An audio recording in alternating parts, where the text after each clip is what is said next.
Hello, good evening. आज मैं एक छोटी सी कहानी आप लोग से शेयर करना चाहती हूँ। एक बार एक बूढ़ा व्यक्ति यूं ही बैठा हुआ था, तो उसके पास एक व्यक्ति आया। उसने उसके पैर छुए, प्रणाम किया और कहा, प्रणाम गुरुजी, क्या आप मुझे पहचाने? गुरुजी ने भी उत्तर दिया, प्रणाम, खुश रहो, पर मैं तुम्हें नहीं पहचाना, तुम कौन हो? उसने कहा, गुरुजी, मैं आपका छात्र रह चुका हूँ, आपने मुझे बचपन में पढ़ाया। तो गुरुजी ने कहा, अच्छा तुम्हें याद है? छात्र ने कहा, जी हाँ गुरुजी, मैं आपको ज़िंदगी में कभी नहीं भूल सकता। आपसे प्रेरित होकर के ही आज मैं एक शिक्षक हूँ। गुरुजी भी खुश हुआ। गुरुजी ने कहा, ऐसे क्या बात हो गई थी अ, जिससे तुमने मुझसे प्रेरित होकर के खुद को एक शिक्षक के रूप में चुना? उस व्यक्ति ने कहा, आपको याद है गुरुजी, एक बार हमारे क्लास में एक लड़की की घड़ी चोरी हो गई थी, तो आपने सबको कहा कि जिसने भी ये घड़ी लिया है ला कर के दे दो। बहुत देर होने के बाद भी कोई नहीं उठा, किसी ने भी कुछ नहीं बोला।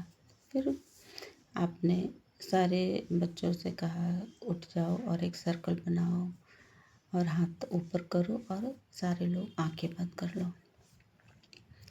फिर आपने सबके पॉकेट में हाथ डाला और चेक किया। मेरे भी पॉकेट चेक हुई, उसमें से घड़ी निकला, पर आपने मुझे कुछ नहीं कहा। और वो चेक करने का सिलसिला भी बंद नहीं किया और सारे बच्चों के पॉकेट चेक किए और फिर आपने सबको कहा, आंखें खोल लो, घड़ी मिल गई है। उस वक्त मुझे इतना खुद से गिल्टी महसूस हुआ और मैंने उस वक्त ही प्रण लिया कि मैं कभी चोरी नहीं करूँगा और कभी गलत राह पे नहीं चलूँगा। तो गुरुजी, आपको अब वो घटना याद नहीं है? उसने कहा। गुरुजी ने कहा कि जिस वक्त मैं वो पॉकेट चेक कर रहा था तो मेरी भी आंखें बंद थी। मैंने वो घड़ी तो मुझे मिला, मगर मैंने उस छात्र को नहीं देखा जिसकी पॉकेट से मुझे ये घड़ी मिला। तो कहने का मतलब ये है कि किसी को सही राह पर दिखाने के लिए या अच्छी शिक्षा देने के लिए बेइज्जती करना ज़रूरी नहीं या फिर मारपीट करना ज़रूरी नहीं। सही राह पर जाने वालों के लिए अ, कुछ ऐसा कीजिए कि वो खुद समझ जाएं और खुद प्रेरित हों।